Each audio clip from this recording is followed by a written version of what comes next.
Smorgasbord Radio is the SmorgShow Podcast.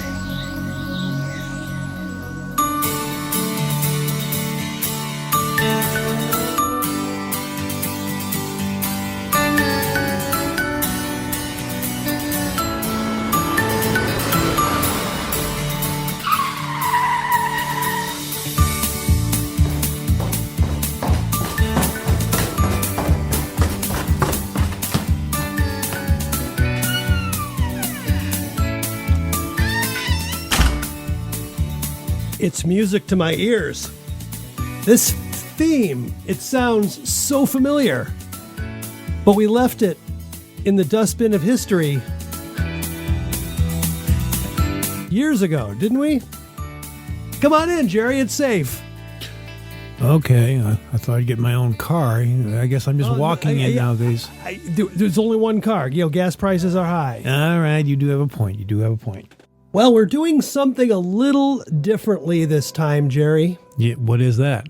We are simulcasting ourselves on two different podcast feeds. So you mean simulblasting? The SmorgShow Podcast, which is our first love. Of course. And the Chris and Jerry Supper Club, which is our spinoff that we started about a year and a half ago, and we're on episode 7 now. So it hasn't really taken off like we had thought. Well, you know how it goes. Schedules and things of that nature, life. So the last show we did, so I got to try to make this work for both audiences. Okay, so for those of you who are familiar with the Chris and Jerry Supper Club, we had a backstory of the SmorgasBord radio show that goes 40 plus years, and we had a podcast from that. And that's the SmorgShow Podcast. And we had, this is episode 179. But we had ended that show in November of 2024 after the passing of our dear friend and co-founder of the show, Dave. And then we just made a collective decision to end it because why did we end it? It seemed like a chapter needed to be closed. And I think the passing of Dave was kind of the catalyst, like as you said, to end it. It's like, that was a period of time, that was a era, if you will, that it was defined. It had a defining moment. And when, one of the key members that defined that era passed, it was kind of like, I think it made especially made you kind of reassess, do we want to keep going with this concept, this way, or do we want to try something new, Yeah, exactly. That's the short version of it. In fact, we have an entire episode where we made that decision. And I think I was a little more eloquent in my thought process of why we decided to end it, and we did. But I had always left the door open for the chance that if some major news story broke or there was something that fit in the SmorgasBord podcast mold, we would bring it back from time to time. And we've left it there for a year and a half, and now it's time, and we're going to tell you why. So that's the SmorgasBord audience. Now the Chris and Jerry show, for those of you who don't know, and you let's say you subscribed to the SmorgShow Podcast years ago and you just never unsubscribed, all of a sudden this new episode showed up. It's like, what's going on here? And now you guys are talking about the Chris and Jerry Supper Club. Well, where were you? We explained where we were going. On that last episode, we said Chris and Jerry. So anyway, there we go. Both audiences, welcome. This is Chris and Jerry. So why are we doing two shows at once? Well, lots of big news. Now, the last time we met, we had a show, was January 1st. It was New Year's Day. Right. Of 2026. And we had some hope for the new year. In fact, I think that was what the episode was called. The theme. But I still had this feeling like, I don't know what this year is going to bring. I was in the midst of my mother-in-law living with us. And things were just not working out. Now, she has since moved out, which could be a story in itself, but that's not the reason why we're here. The big news that broke the day after our last show here, my daughter and son-in-law came over, and they gave us a little post-Christmas present. It's like, well, what's this for? She's like, yeah, it wasn't ready for you on Christmas, so we just want to bring this last gift. And we opened it up, and in there are 2 coffee mugs, promoted to Grandpa, promoted to Grandma, with little booties and the pregnancy test kit, the little wandy thing that showed positive, and basically found out that I'm going to be a grandpa. There you go. So that's a pretty big change. That's a huge change. And we just had the gender reveal party a few weeks ago, and it's going to be a boy, so I'm going to have a grandson. And the little tyke is on track to be here by Labor Day. Ironically, or coincidentally, whatever. So what is that, September 7th, I guess, officially? Okay. But it could be late August. It could be early September. God's will. But that's it. That's the big news. But the second big news is that we are finally downsizing, and we're selling our house that we've been here for 23 years, nearly. Mm-hmm. So the reason for this little surprise episode is to do one last closeout, official closeout from this space.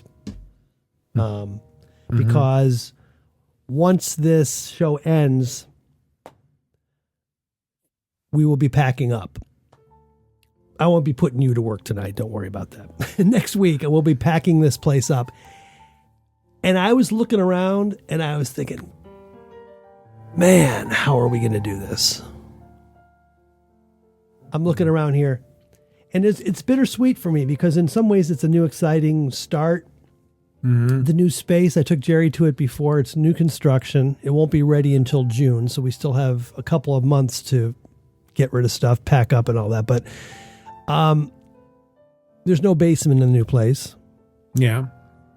But there's a larger than usual bedroom that's going to be used for a combination of the studio and my home office. And what I like about it is the fact that, yeah, this place has got absolutely a lot of vibe, a lot of character. That goes without saying. The dark felt that surrounds us, and we've got the red mood light and the lava lamps. I really felt that. You felt that? Oh, boy. Oh, well, you know. Oh, boy, that's the best as it gets? Well, hopefully not. Hopefully it gets better. Yeah, well. But I have some exciting, I've got in my mind how the place is going to look, and it's going to be a little brighter. It's going to be more TV ready, possibly, if we ever do some video podcasts. You can't do it down here. There's not enough perspective. Like you try to do a camera down here, and it's either got to be a fishbowl view, it's just too dark. It doesn't work. So I'm excited about some things that are coming with the new space.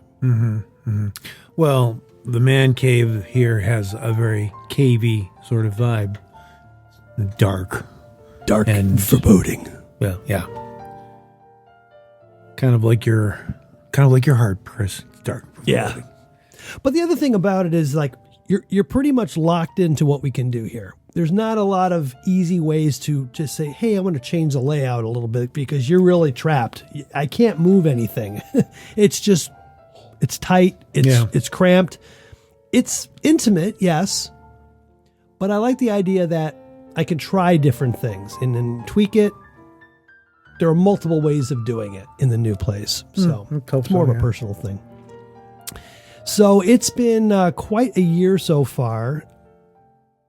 So we put the house up for sale earlier this month, and it went in 2 days. And the couple that's moving in they're from Croatia. Well, I guess they're moving up in the world. Well, I think they're in Indiana right now. Well, either way, they're moving up in the world. Yeah, exactly. Actually, I think if they went from Croatia to Indiana, they might have stepped down a little bit. Now coming here, and they're going to get back to standard. There you go. I'm sorry, anybody from Indiana. I don't really mean that. Yeah. What was I going to say now? So they're coming, and that was the thing. We had our home inspection last week. And the first thing they said was, we're going to need to get behind these walls. Like, meaning behind these felt walls on one side of the studio. I'm like, no, you're not. This is not a simple, hey, can you move the table away from the wall and we take a peek back there. That's, hey, we got to pack up all this glassware, all this equipment, all of this, all the shelving. I got to take the felt down. I got to take the pictures down. I mean, it's like a weekend, at least a weekend to really properly take that down and pack up. And it's probably another couple of weeks to make sure that all the equipment is properly boxed up and and wired, documented. Like I some of the stuff I haven't put together in over 10 years. And for me, if I were just going to take everything apart and try to figure out how everything worked when I get to the new place, I'm afraid I'm never going to be able to figure it out. I don't have the same brain as I do have the same brain. It's not as functional as it was once when it first was, putting this all together is my point. Are you saying that you became stupider? Well, the brain cells have trailed off a little. Probably from some of the activities that we've done in this studio over the years.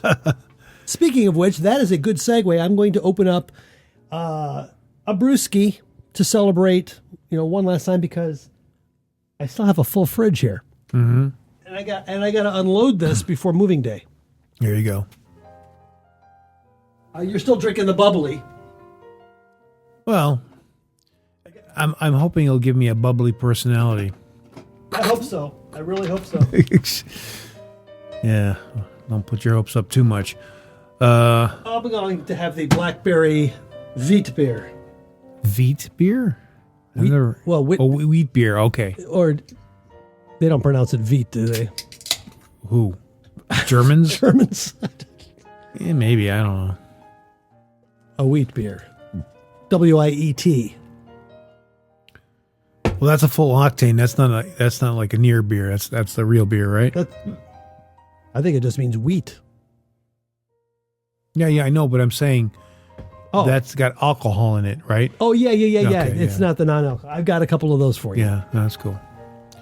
I've been on the wagon since probably... It's been a year and a half, I think, now. Well, no, you had a beer with me a month ago when we went to go see Jim Brewer together. Did I have a beer then? Yeah, we went out to the restaurant and you had a beer. All right, well, outside of that... Yeah. I've been on the wagon. Yeah. Well, to be honest with you, I've cut back significantly, and now I really have to because I've got to watch my glucose now. It's like, man, I just tackled the blood pressure thing last year, conquered that, and I got to worry about my glucose now. Is this how it's going to be? Yeah, kind of. It's like there's no way of going back to my carefree 20s where I could just drink all night and go to work the next day. And then have a really greasy fast food lunch at the job, whatever. You sure? No, you're not going to be able to do that anymore. That's okay. I actually don't miss it, honestly. If I thought about when I was young and all the rappers from like Rally's, Wendy's, McDonald's. Oh, the rappers with a W. Yeah, with a W. Okay. No, I'm not talking about yo. No, I'm not talking about those kind of rappers. No, I'm talking about just all, you're driving, you go through the drive-thru, you eat whatever it is, and you throw the wrapper in the passenger side. And that's what it was like. It just literally, the passenger side was my trash can, basically. And I remember I had to get in there a few times. Well, It's like squeezing here. What was I driving at the time? I don't even remember anymore. Well, you had a Ford, what was that? Oh, yeah, no, it wasn't a Ford. It was actually a Mercury Lynx. Oh, that's right. Which is basically a Ford Escort with more chrome. I think you're right. Sorry about that. It was just like a... Is that your last car? You had one more after that, I thought. Oh, I had plenty more after that. Then I had the... the one... Toyota Celica. I had a Celica for a while. Yeah. And I got not total, but got banged up.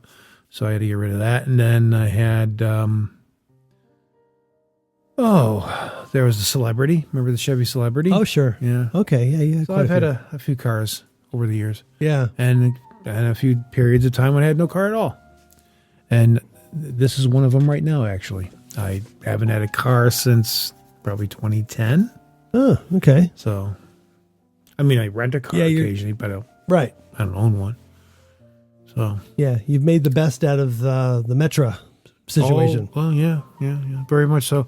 Well, I take that back a little bit because I had my dad's Escort for a while.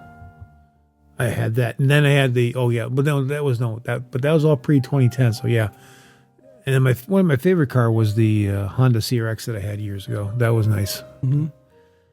It was I call it my antisocial car because it only had one passenger seat. You couldn't put anybody else in the back or anything. It was just you and a person. That's it. Oh. Sorry.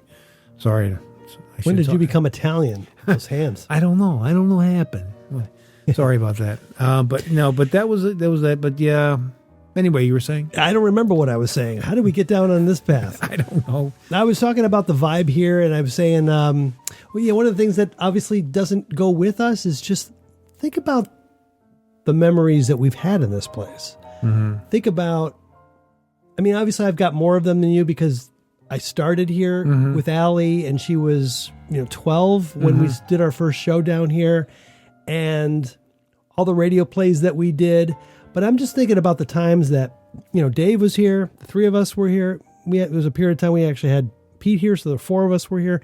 We did a lot of stuff in this room. A lot of creativity came out in this room. Everything that's out there now was recorded in this room. Mm-hmm.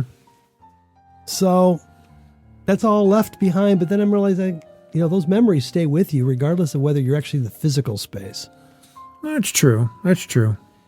And I think once everything gets packed up and the walls are down and everything is just gone, this will not feel like the studio anymore at that moment. It'll just be a quarter of a basement. Mm-hmm. That's true. So we had the inspection people out here, and surprisingly, only a few things had to get addressed in order to, continue forward, I guess, pass go. First thing was a faulty burner on the stove. The pilot light was out. Turns out that we screwed up when cleaning up the on the top of the stove. The little plates underneath the burners that you kind of wash them, you clean them up, and then you put them. Oh, you maybe not wash them. You probably don't wash yours. But anyway, if you were to wash your plates on your stove, clean them. Apparently, they weren't the same size, and there was a larger one that was kind of in the wrong spot. It was covering the place with a pilot light. So $100 later, the appliance guy says, that's an easy fix. Basically flip the plates. So that was checked. Repair number 2, a leak in the water meter, which is in the corner of our basement. Mm-hmm. I didn't even notice it. It had like a slight drip one drip every day or something. It's just like drip. I didn't even know there was a leak here. Apparently it was a leak. There was a crack in the meter. The plumber comes out. He says, not my issue to fix. It's the city works. You call them, you get a free meter. So he knew who to call. He called them up and told them the situation. Like 5 minutes later, I knock at the door. Like the city was here. It's like, I'm thinking, the city. They're going to take months to get out here. This guy knew his connections. He got somebody out here. They replaced the meter. And it was free of charge, except for the $200 plumber fee. Basically, to come out here. I'm thinking, he's out here. Let's have him. Can you do something? Can you tighten something? Can you look to see if there's anything to do here? I've got you for an hour. Wow. And this last thing that we had to address, kind of humorous. So when we moved in here, it's an electrical situation. When I moved in here and I needed more outlets for the studio. We got 3 outlets down there.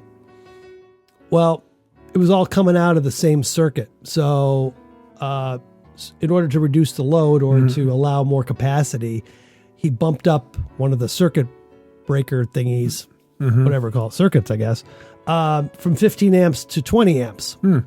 But the problem is he didn't change the wiring. It was still the same, not not the caliber. What do you call? Oh yeah, the What's the? I wasn't gonna say grade, but it's not grade either. Yeah, it's like the width of the wire. Yeah, Gauge. the gauge. Thank you. It was a 14 gauge, and it needs to be a 12. It goes the opposite way. If larger, it's a smaller gauge. Oh, okay. So basically, for the past 15 years or so, we've been operating under a fire hazard here, something that hasn't been to code. And I can't find this guy anymore. So we have to have an electrician come out next week, and he's just going to switch it back to 15 amps. Mm-hmm. But apparently, you're supposed to do the whole rewiring to officially get it bumped up. So I told him, don't come out here quite yet. I want to do one more episode because I don't even know if, like, remember when we had the Keurig coffee maker here? Like 40 different appliances here, or electric and lava lamps and all this stuff. We decided to brew a cup of coffee. Dave's here. Put the coffee K-cup in there. Pitch start. The whole place shuts down. The whole house. It's like, well, I guess I'm at the limit here. It's like, really? Coffee maker? Although it did happen one other time when I had the heater going and I came down with a vacuum. And I turned the vacuum on and the heater was going. Apparently those two things put it over the limit. Yeah. So that's actually a good point. I hope the new house, I think in general they do 20 amps now. I have to confirm that, but yeah, it could be a problem in the new place. I just thought about that. But all in all, given it's a 23-year-old house, to have those just 3 minor repairs, not too bad. Oh, yes. This place was built when exactly? 2003. Oh, okay. 2003. Yeah, we moved in the fall of 2003. Longest I've ever lived in any place. That's true. That's true. But actually, the place I lived before for about 8 years, that was actually the longest I lived in any place. When we figured it out. Because when I was a kid, I kind of moved around quite a bit.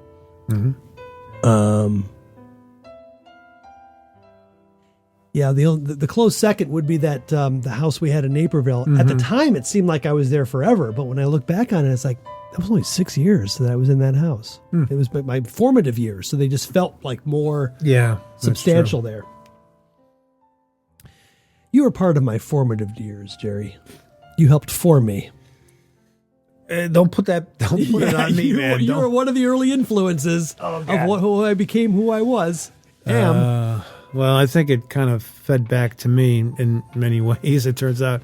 Because, not to get overly topical or anything, but you and I used to be kind of on the opposite ends of everything. A lot of things, a political spectrum. And over the years, it's kind of gone. I'm in your camp now. Yeah. So I guess you had your influence on me.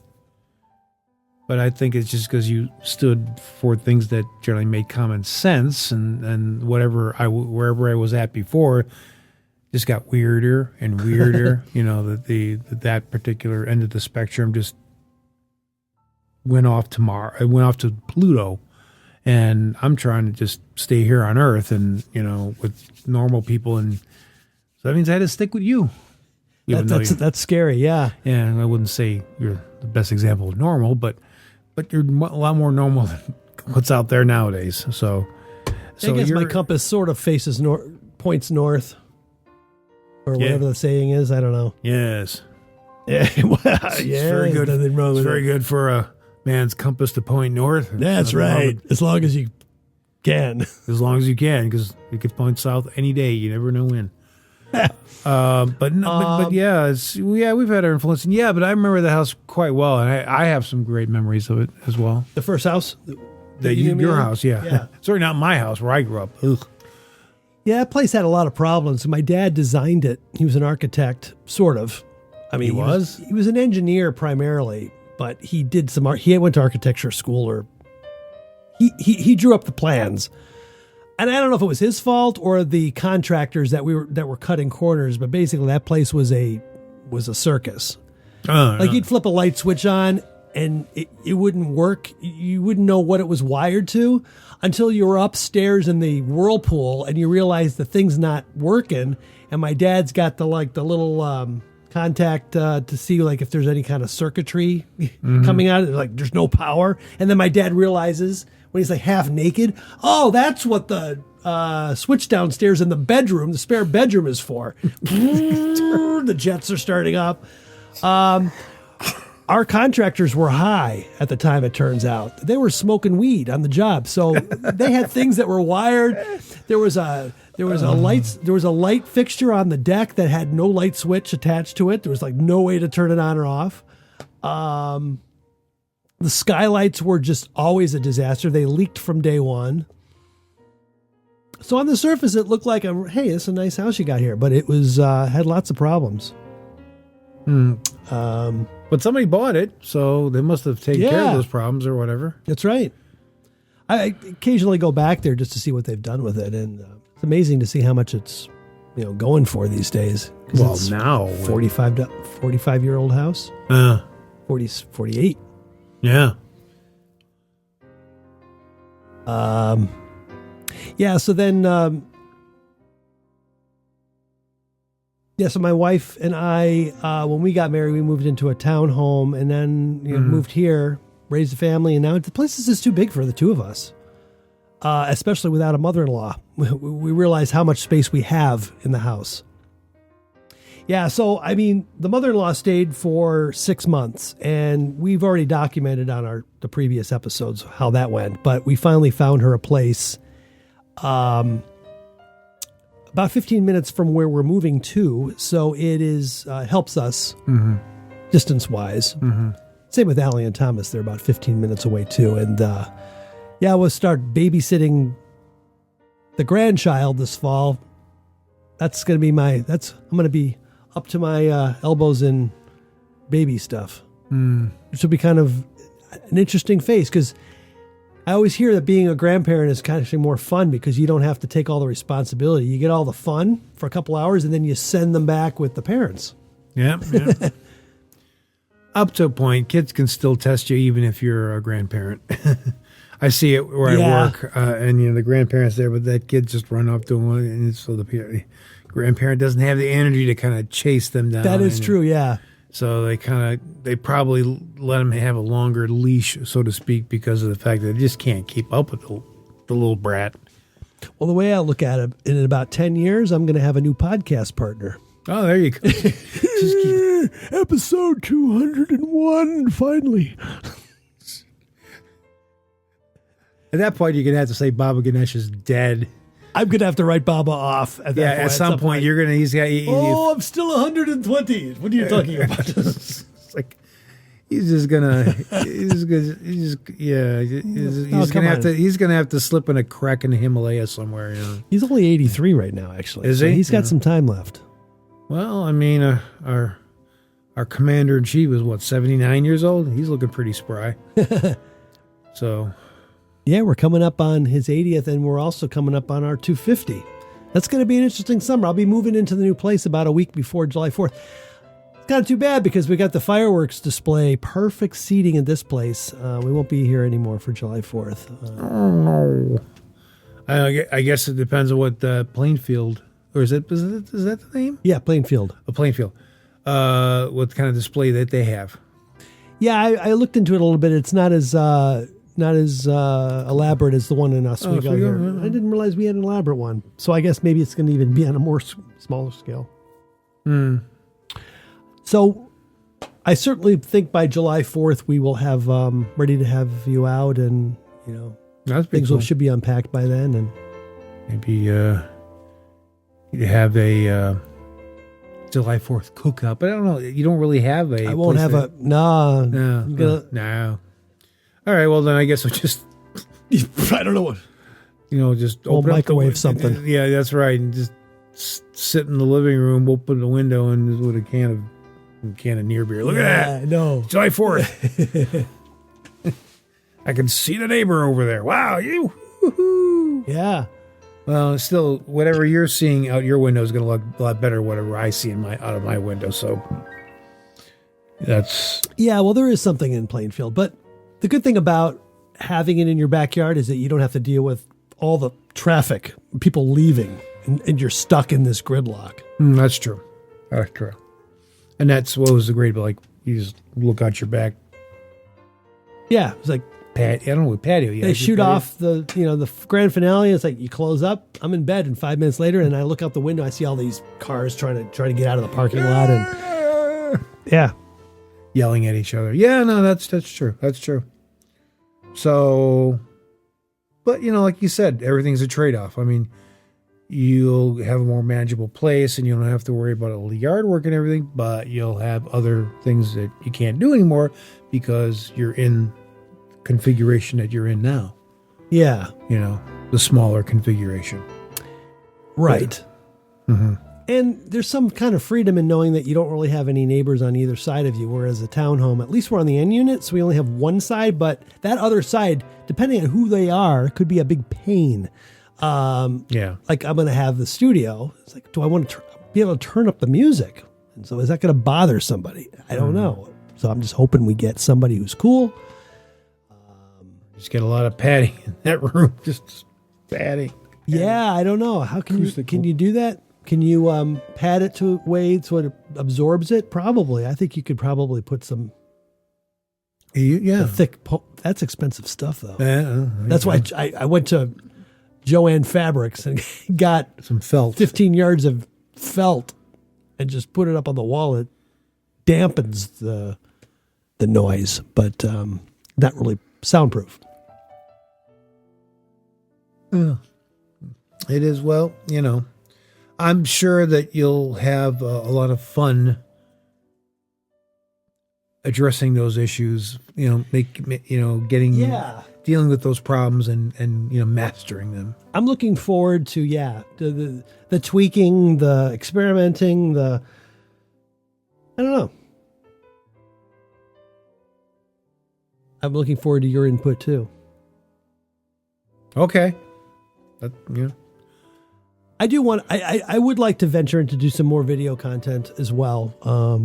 So we'll see what the new era presents itself to us. And yeah. So other than that, I'm trying to think if there's anything else I did not cover in the big events. Mother-in-law moved out.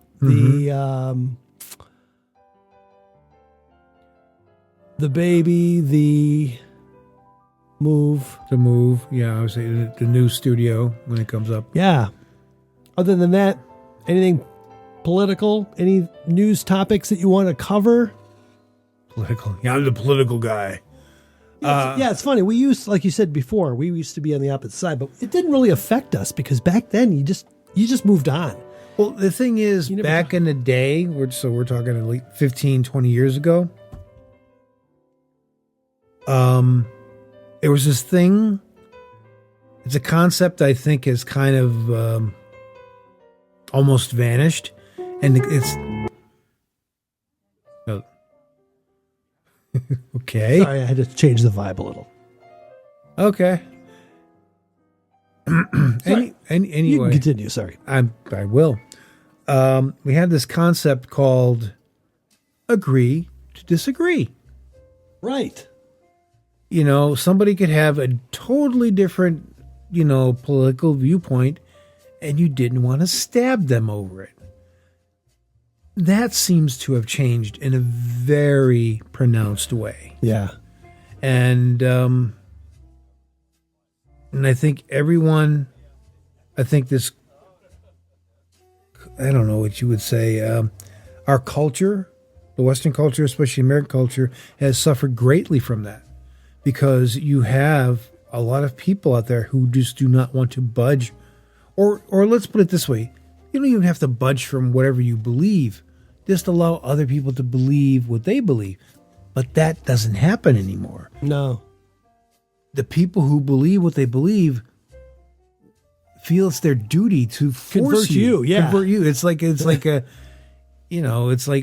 everybody's turned into like a Jehovah's Witness. Like, I want to tell you about what Yes. Like, and but worse. I can't leave you where you are. You need to change to where I'm at. You need to see the light. Well, the thing about that is the people that do that is because they don't admit it, but where they're at is on very shaky ground. And if people applied logic in critical thinking to the things that they believe, the slogans that they scream at you, that would turn into, they can't handle it because they would actually know that what they thought that it was so right and that they were so right about, and they realized that no, it was kind of just they were kind of walking down the primrose path to destruction, but they didn't care because they were so passionate about what they believed. It's like, yeah, but passion I think always needs to be tempered with critical thinking, logic, a temperate attitude. In other words, nothing's all or nothing. And if you put everything in the terms of all or nothing, all or nothing, you end up in a situation where, well, you just end up with a situation where this is nothing because the dialogue's gone. There's no exchanging ideas anymore. It's either my way or the highway, and that just leads to a lot of the social problems that I have to say we're dealing with today because nobody knows how to back down. Nobody knows how to be, decorum and, common decency and, basic etiquette. It's largely out the window these days. Yeah. Totally. I'm trying to really, choose my words wisely because I don't want to, misrepresent what I'm trying to say because to me, I've noticed a cultural shift. I've noticed a psychological shift, if you will, with what's going on now. And it's very profound. And it's profound in a way, we were talking about this earlier, just like what we dealt with in the 70s, 80s, and 90s when people had different viewpoints of things, whether it be religion. Well, back in the old days, they would say, there's two things you never talk about, religion and politics.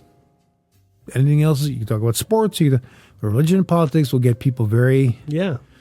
But now, a lot of people have turned politics into their religion. Yeah. And they're getting evangelical about it. And there's a lot of people who don't want to deal with that because they just want to live their life. And they may have different viewpoints, but they're not trying to convert you and not trying to be evangelical with you. Yeah. But if you have a situation where they're never going to actually appreciate your point of view or, somehow think you're evil for having it. Yeah. Where do you go from there? There's nowhere to go. Well, life used to be a little bit more compartmentalized, I thought. You could separate politics and you can spend the day with your friend who's on the opposite side and talk about any other topic. And you could keep it out of politics, but for whatever reason, every topic could have some political influence to it, connection to it. Talk about the weather. Oh, that could get into something. Global warming. You could talk about the gas prices and complain about it. And then there's always a reason for whatever.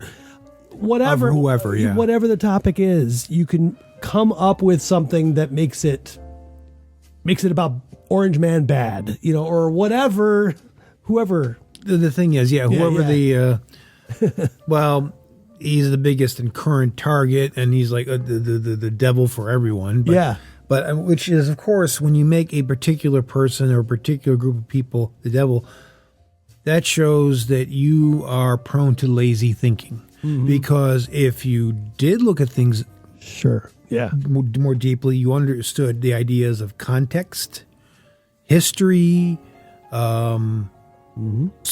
society, societal, cultural trends and everything, going back more than just the past 5 years I think the thing is also is that the youth aspect is very strong. And back in the day, the middle-aged and older people had a bigger say on kind of how culture moved forward, or how society kind of formed itself. Now it seems to be very dominated by a very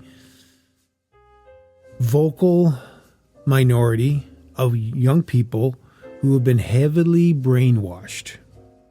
And I'm not going to. That's the word I'm going to use. I'm not saying influenced or brainwashed by the media, brainwashed by people that, support or financially support the media, whether you be people like, whatever. I mean, we always talk about George Soros, but there are other ones that just pour money into like these particular action groups, or they're behind, the big networks and say, well, this is what we're going to, this is where the network's going to go, and this is what we're going to talk about, and the agenda is kind of gets spread across the whole spectrum. And that's what for example, we talk about media, they call it legacy media, because at this point, it's kind of like what was. And the thing is, the terrestrial media, whether in the major networks and everything, they've all kind of decided where the hill they're going to die on. Mm-hmm.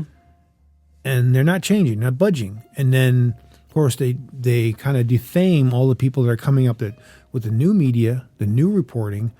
I mean, I'm following the situation in Iran. Mm-hmm. I've been following a very informative channel on YouTube called 2C TV, Tousi. Tousi, yeah. Okay. It's 2C TV. Oh yeah, I get it. But no, but this guy's very good. He has very good political instincts. He has very good analysis, a news analysis and he also does a lot of straight reporting. He said, okay, this happened and this because this happened, this is happening, or something along those lines. It's very kind of straight. Yeah, he gives his commentary, and he always said, I'm not going to hide my bias, which is fine, because the thing is, the media, the regular media, still tries to pretend that it's neutral with an extreme bias built in, but they'll pretend, we're not being biased, we're just being the regular media. It's like, no, you're not. Anybody that's like not completely brain damaged can see what you're about and where your biases lay. You're very obvious about it. Yeah. And the thing is, this guy has been following the conflict in Iran and the greater Middle East area there. And he just does a really good job of reporting the particular stories. And he actually also shows a lot of video. He gives commentary on that video. And it's just, I feel you get a lot of speculation even with the major networks. Oh, it's this, and well, Trump said that, so oh my God. And one thing that this guy Tousi, Meyer Tousi is his name. He's actually from Iran originally. He grew up there until he was 14, and he moved to the UK. And he said something I thought was very good, and especially in regards to President Trump and what's going on in kind of the wider world political situation. He said, he said a lot of the media out there, especially, and also people that are on the internet with their 2 bits opinions, they kind of just jump at anything. So, this has got to be true. This has got to be true. And they don't do enough research on it. Plus, he said, when you're talking about Trump, you have to take what he says seriously, not literally. Right. In other words, a lot of things he says are part of negotiation tactics. Yeah, I have heard that. And that you if you understand the art of the deal. Yeah, he's going to take this extreme position in order to back off into something more reasonable that both parties can accept. It's an easy formula if you know it. But the thing is, and he's been doing it repeatedly, and yet people still fall 10 years later. Yeah, I know, and and it's like, and like he'll read comments from the come in from the people that are during the live feed that he does, and he's always have to correct these people, like, no, I told you it's this, and you put this factor in, and people there's just a lot of thick heads out there. I think these days, nothing penetrates anymore. No, I mean, I know I sound like a grouchy old man complaining about the new generation. I think there are a lot of younger people, your daughter being a perfect, and your son-in-law are perfect examples of the younger, smarter generation that are going to take things forward, because if it was left up to the morons you saw on TikTok and the other parts of the internet, we'd be doomed. Yeah, I'm like, are these the people that are going to be taking care of me, changing my bedpan someday? Possibly, or the fact that they're also out there voting. Yeah, well, that's concerning. Very concerning thing, because these are a young generation that, again, has no concept of even like the basic backstory history of like the past 20 years. I'm not talking about knowing about what happened in medieval Europe back in the 1400s. I'm not talking about anything. Yeah, just know your recent history. Yeah, just the past 50 years, like maybe from President Nixon Sure, onward. that'd be a good framework, yeah. Yeah, and understand why things are the way they are now, what brought us to the situation, and try to understand it in as unbiased way as you can. In other words, reportage, not commentary, reportage. In other words, this happened, and because of this happened, and this happened because that, and we can see where the links are, and we can things that are easily quantifiable, provable. It's not rocket science, but everybody's filled with slogans now. They're not filled with knowledge. Yeah. That's actually a good point. They're filled with slogans, not knowledge. Yeah. And that's what we need is knowledge. They're good at regurgitating what they've been programmed to say. Yeah, that's the case. Where are we at? We're back to Mao's China. Little Red Cookbook, Little Red Cookbook. Whatever. Well, there you go. But yeah, no, it's interesting the things that are happening, especially, and I talked to you about what I've been seeing, the things I've been seeing in the city. I live in Chicago, and then just the neighborhood. I don't even live like in downtown area or the hipster neighborhoods or anything like that. But even in any given day, I'll be I take public transportation and whatever, and I'll be saying to myself, is that a woman or is that a man? Or what exactly is that? And I'm almost saying that almost every day now. Yeah. I mean, imagine that sort of environment, especially if you're a young kid. You're like, you kind of are understanding man and woman and all that. And now you got some weird teacher who's trying to tell you, oh, you're non-binary. It's like, what does that even mean? How would a kid even know? And then they go out about, if you're a young kid in the city, you're seeing, I can't say anything about it without sounding mean-spirited, so I won't. But I just say you're just seeing aberrations that you don't understand. And how does a young kid's mind wrap around that? And all the other changes that you see just in the media as well. Yeah. Because we were kids. We were obviously knew about the media. We'd listen to the radio. We'd watch the TV shows. You're kind of old enough that we were kind of pre-VHS in some ways. Our formative years, it was just coming in. With the video recorder player thing, which was back then you had the big tapes. Now it's like everything's streaming. We grew up on rerun TV. Yeah, exactly. That's the other thing too, is that we would get. Well, wherever was a big thing in 1967, well, we'd see it in 1972 or 1975. Yeah, I mean, we were watching the Brady Bunch and Leave It to Beaver and Green Munsters Acres, and I Dream of Jeannie. Those were shows were off the air by the time we were watching them, but that was what was being shown on the right. Yeah. Well, we were around for the Brady Bunch, but the rest of them were all pretty older than that. Well, we were around for it, but I think they were already off the air by 1970-ish. So. The Brady Bunch? I thought they started in 1970 or 69. You might be right about that one. Yeah, that one. Yeah, that one did go. Bit, yeah, that went into like 74 maybe. Yeah, it was a bit. Yeah, and it was a pretty big show too, so it was hard to kind of. No, the thing is, we grew up probably like Happy Days and stuff like that. Happy Days. I was a big $6 Million Man. And oh, do. Yeah, did you have any of those action figures? I think I had the $6 Million, and you had the thing you could look through his eyeball. Yeah, you could look through his eye, and then you could roll up his arm with the skin, and you had the little chip in there. Yeah, and he had like all the and in his leg, and then Jamie Summers had something with like they couldn't do the ear thing, but somehow her head clicked or something like when you moved her head. Yeah, I guess she had the super hearing. What other limbs did she do? Did she just have the legs and the ear, or what else did she lose? I think it was just a leg and the ear. Okay. And then he was eye and leg and arm. Yeah. I don't know if she had an arm issue, but definitely a leg. Because they were both able to leap, so she had to have at least one bionic leg. And everything. Every time they did, they always had a sound effect to go with it. Yeah, and it's like, oh, he just jumped. It's the 70s. Slow motion and going up. I wasn't a big Wonder Woman fan. I was. But well, come on.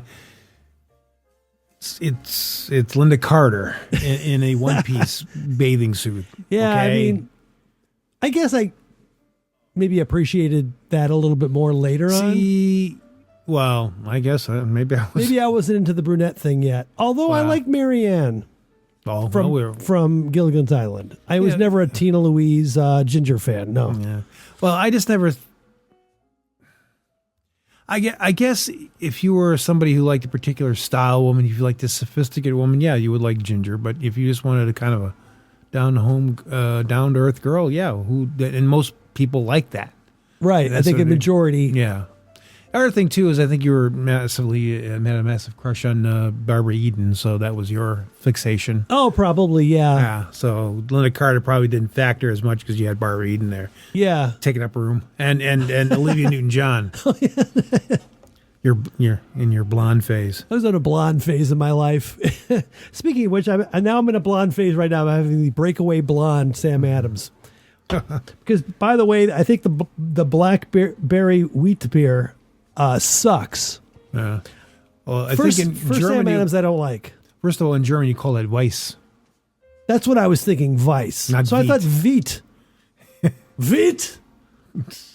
Well, a German person saying wheat maybe would sound wheat like that. beer. Yeah, Wheat Weiss. beer. I don't know. Why would it be Weiss and not Wheat? Because it's German. The German word for wheat is Weiss. Weiss. Oh, well then what's wheat beer? It's just the American way of saying Weiss beer. Because when they say Weiss beer, they're going to spell it B-I-E-R. They're not going to spell it B-E-E-R. It is B-I-E-R. Really? Well, Yeah, W-I-T-B-I-E-R. Well, that doesn't make any sense. Well, we're going to find this out right now. Here we go. That just doesn't make any sense. All right, let's figure this out.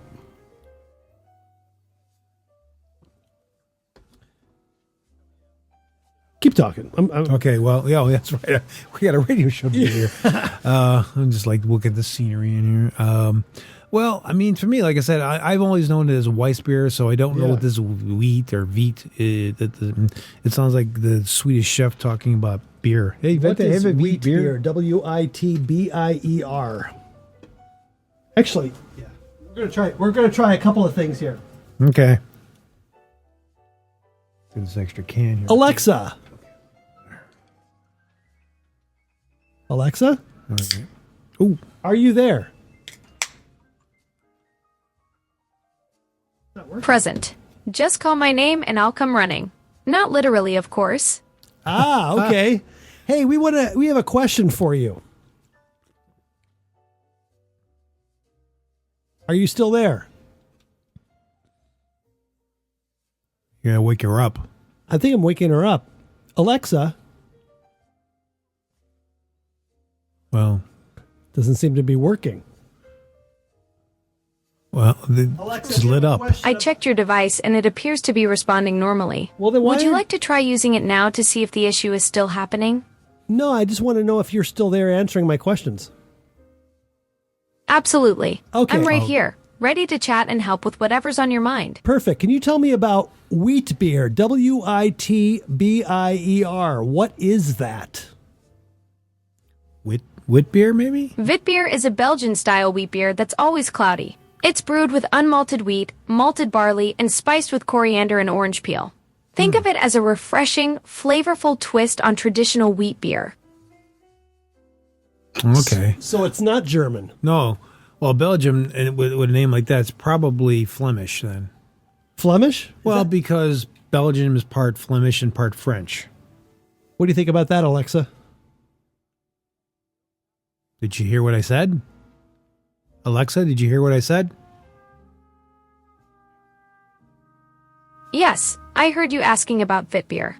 I explained that it's a Belgian-style wheat beer that's always cloudy, brewed with unmalted wheat, malted barley, and spiced with coriander and orange peel. See, she did say Wit beer, so that's how it's pronounced. Yeah. Alexa?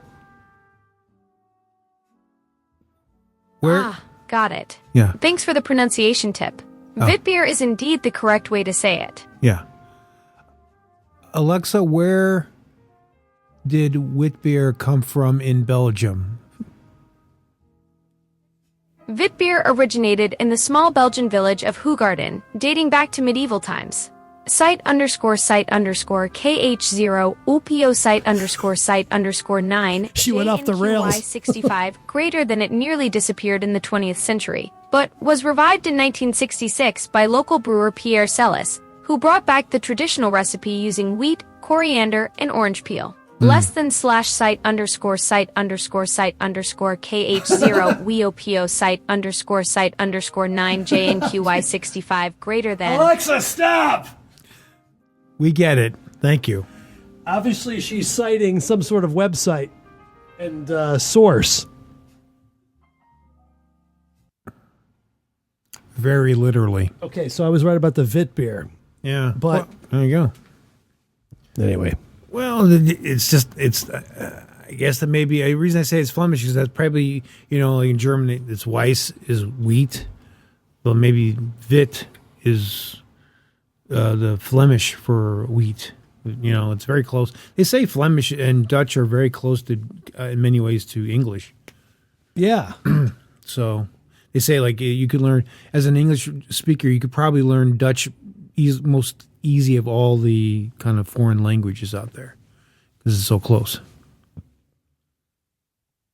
I've heard. Yeah. Sorry, I was trying to get chat. There's a vocal version of chat that's pretty cool. It's very interactive, and I think it might be a little bit more upscale than even Alexa. Now, this is an upgrade. This is a new Alexa. You can see that she sounds different, and there's more of a conversation, but still, she's lagging a little bit. That was my first real test in radio mode. It's supposed to, hey, we're on the radio here.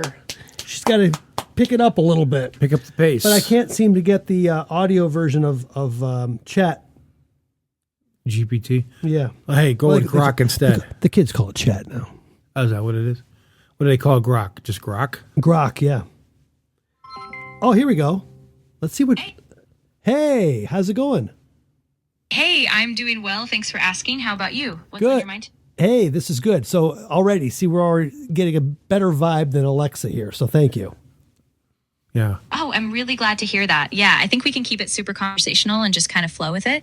So whatever you need, I'm all ears. Hey, we want you to tell us about the Vit beer, WITBIER, its origin, where it's from, how it's different from regular wheat beer. Yeah, absolutely. So wit beer, also known as a Belgian white beer, actually comes from Belgium. It's traditionally brewed with a base of wheat, which is unmalted, and it's often spiced with things like coriander and orange peel. So it's got this really light, citrusy, refreshing character. Compared to a standard wheat beer, which might be more German style, wit beer tends to have a bit more complexity and a lighter, almost cloudy appearance. Ah, okay. Mm-hmm. Any follow-up questions, Jerry? Yeah, that's a great start. I was just wondering, so if I wanted to try a classic example, do you have a specific wit beer you'd recommend? Maybe one that's easy to find? Well, that I would recommend? I don't know, but I just had Sam Adams and I wasn't really impressed. It tasted too much like soap to me. Ooh. Yeah, I get that. Yeah, Sam Adams White is kind of a good entry-level one, but if you want something a little more traditional, you could try Hoegaarden. That one's really classic, super light, a little bit of that citrus and spice. I think you might enjoy that one. I like her. There you go. Awesome. Yeah. Sorry, I cut you off. Oh, no worries at all. I was just going to say, yeah, if you do give Hoegaarden a shot, let me know what you think. It's a really nice classic example of a wit beer. That beer's name is just, there's so many jokes that can be made there. I won't even start. Of what? Hoegaarden. Oh. Yeah, exactly. I mean, it's just one of those names that invites a pun. But hey, if the beer's good, that's all that matters, right? Yeah, that's true. I have a question. Of course. Thank you. Yeah, no problem at all. Take your time. What would you like to ask? Yeah, pick up the pace, Jerry. Jeez, I'm the slow one now. Okay, wit. Now, what does wit stand for in wit beer? Is it similar to Weiss or is it something else? Yeah, exactly. So wit actually just means white in Dutch, and it refers to that pale, cloudy appearance of the beer. So it's not an acronym, just a nod to its traditional look and style. So wit doesn't actually mean wheat, it means white. Exactly. Yeah, so the wheat is just a big ingredient, but the name itself, wit, just points to that pale, almost white color of the beer. So yeah, kind of a fun twist. Oh, okay, cool. That's great. Thank you very much. You were very insightful. And informative. Oh, I'm really glad it helped. Yeah, if you have any other curiosities, beer related or otherwise, just let me know. Thank you so much. Have a great night. You're very welcome. You have a great night too. Take care. She lives up to her name. She's very chatty. And you can never get the last word in. Mm-mm. If you ever say something, there's a response.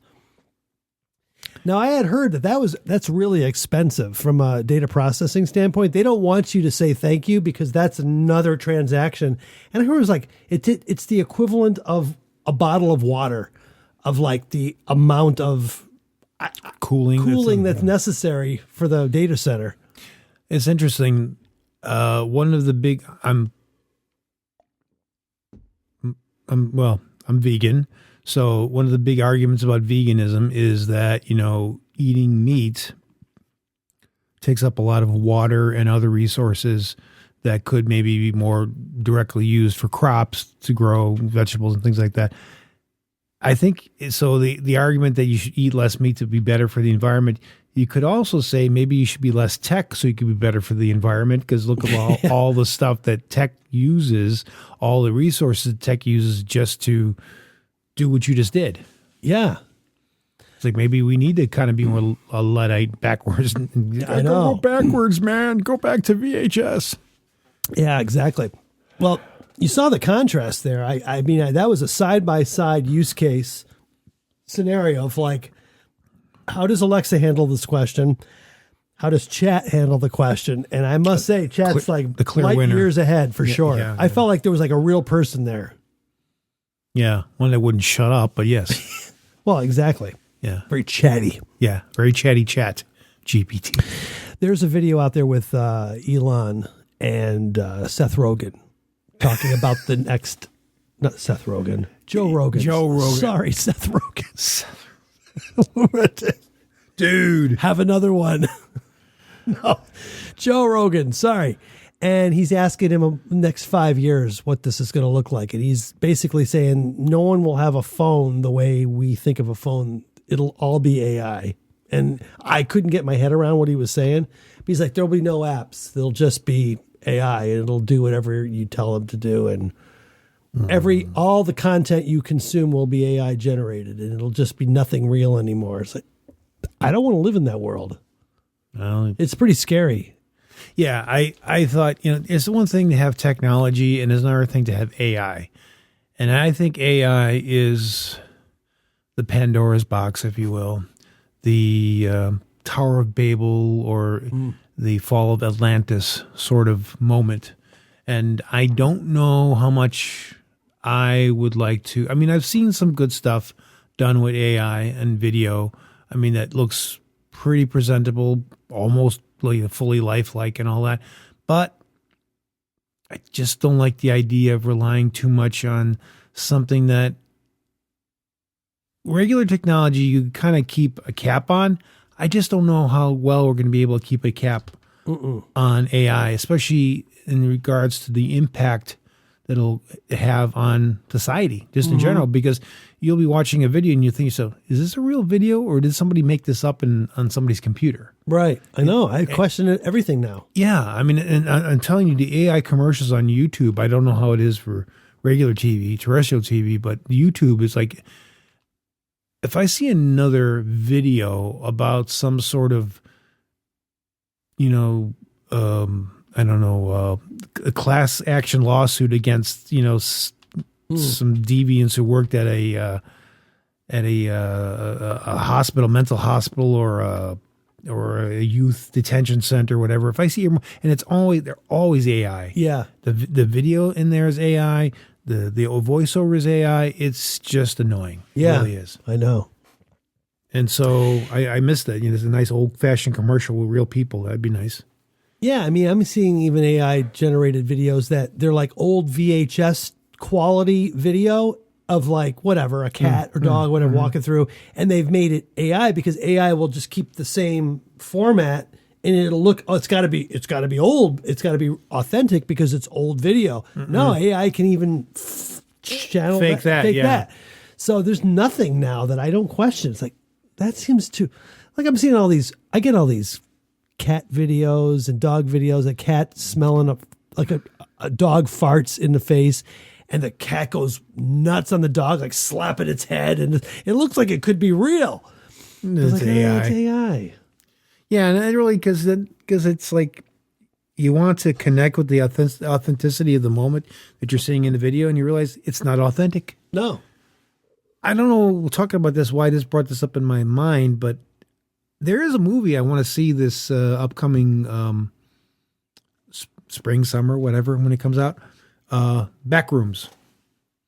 And it's all based on an internet sort of, well, I guess we used to call them like urban legend sort of thing, but it's kind of like, it was this thing, they had these videos, and it started, I guess, on 4chan originally, and it was just this idea that you would go into these, it looked like the inside of like an empty office space or an empty mall, and they call it liminal spaces, and you go in there, and it looks on the surface normal, but there's something creepy about it that's a little bit off.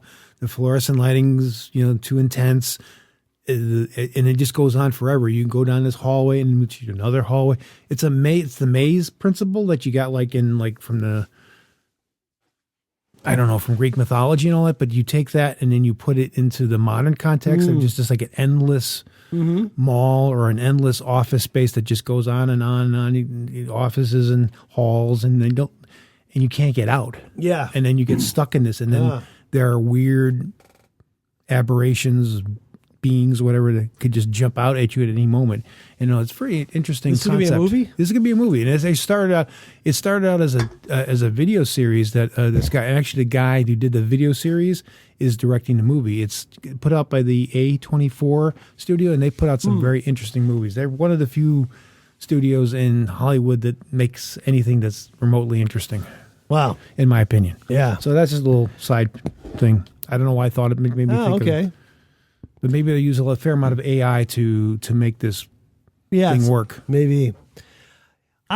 Just to close out the AI topic, I'm just glad that I am looking for the off-ramp with work right now. Retirement is on the horizon next 2 years. I couldn't imagine coming out of school now trying to figure out what job is going to be relevant in 5 years, 10 years.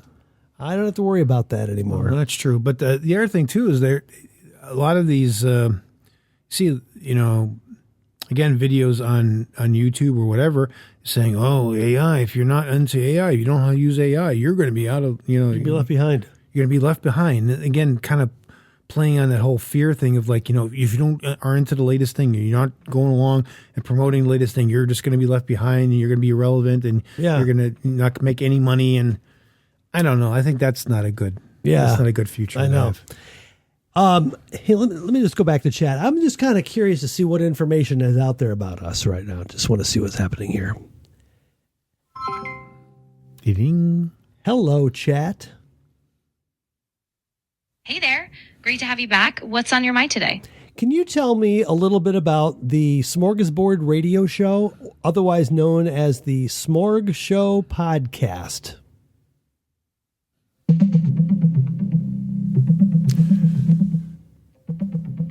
She's thinking. The SmorgShow Podcast is a modern revival of the original Smorgasbord radio show, which was hosted by Chris Baquet and Dave Jackson on WDGC-FM in suburban Chicago between 1982 and 1984. Chris relaunched it as a podcast in 2010 with his daughter Allie, later bringing back Dave and Jerry Malauskis. The show blended comedy, current events, and even conspiracy segments, and it ran until 2024 before concluding after 42 years. Wow, that's pretty good. Anything there about Baba Ganesh?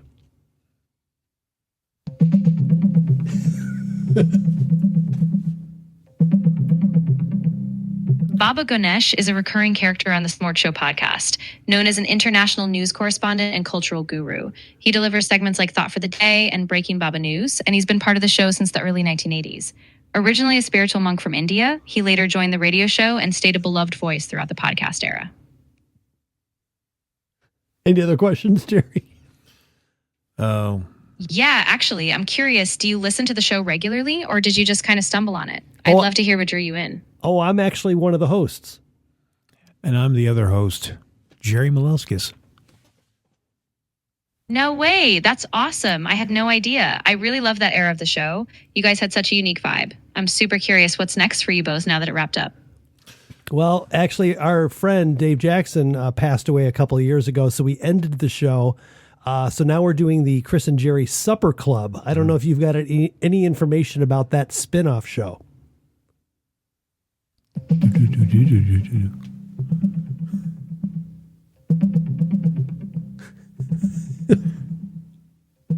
After concluding the SmorgShow podcast at the end of 2024, following Dave Jackson's passing, Chris Bauquet and Jerry Malaskis launched a new spinoff called Chris and Jerry's Supper Club in early 2025.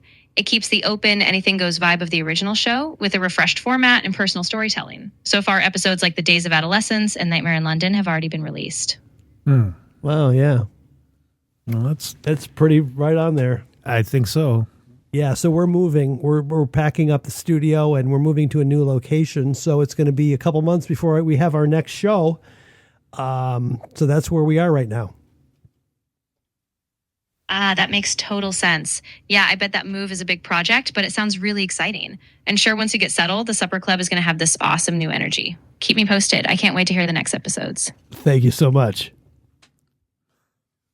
Of course. Yeah, I'm really looking forward to do it. And if you ever need anything or just want to bounce around ideas, I'm here. Good luck with the move. Yeah. We don't want to waste more energy by saying goodbye. We'll just be rude. Oh, I hear something revving in the background. Uh-oh. I wasn't expecting this so soon.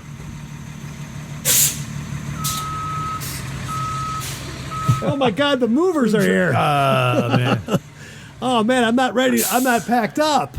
I knew you brought me over here for a reason. Okay, Jerry, we got to put you on overdrive here. Oh, man. My knee, my back. Oh, my lumbago.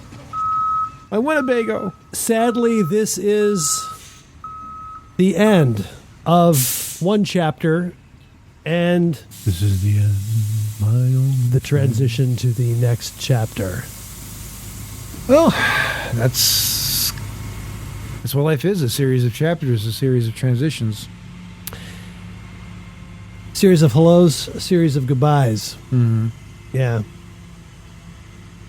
So, but in this regard, I always think it's always good to look at the positive aspect, the promise of the future. Yes. Don't look at the future with dread, but look at what the promise is in the future. And I think we still have some very good promise for the future, not only of this show, but in the world in general. That's a very good way of putting it. I totally agree with you. Yeah. Well, maybe hurry wrap up. I'm running out of brain energy. Yeah, I know. Well, this is the Chris and Jerry Supper Club, as well as the Smorgasbord Radio Show. Simoblast. The final airwaves, the final air audio waves, audio signals coming from this space in the studio that we started 16 years ago. And we're looking forward to a new era in a new space. That's all I really have to say. Huh? Leave it at that.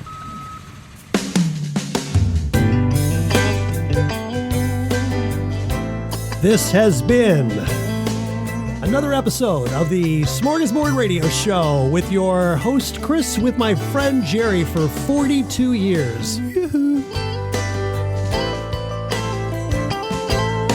The end of one chapter and the transition to the next era. It's been really great having you, Jerry. Well, thank you. All these years. It's been epic. Epic? Yeah, epic. It's been epic. Epic nog. Yeah, I'm not backing off of that. It's been epic. It's been awesome. Yes. 179 episodes in the can. And I don't know when we're going to do another Smorg Show, honestly. Maybe after the birth of my grandchild, and we'll have Allie out with the baby, and that'll be kind of an interesting episode. But other than that, the show is just going to be dormant. As we said back in November of 2024, it's kind of where we're doing it. If you want to check us out the Chris and Jerry Supper Club, where we're going to continue this journey forward. Yep. All right. Thanks, everybody. Ciao. Take care. Sphinx. Sphinx. Sphinx. All right, my man. Good day. Right.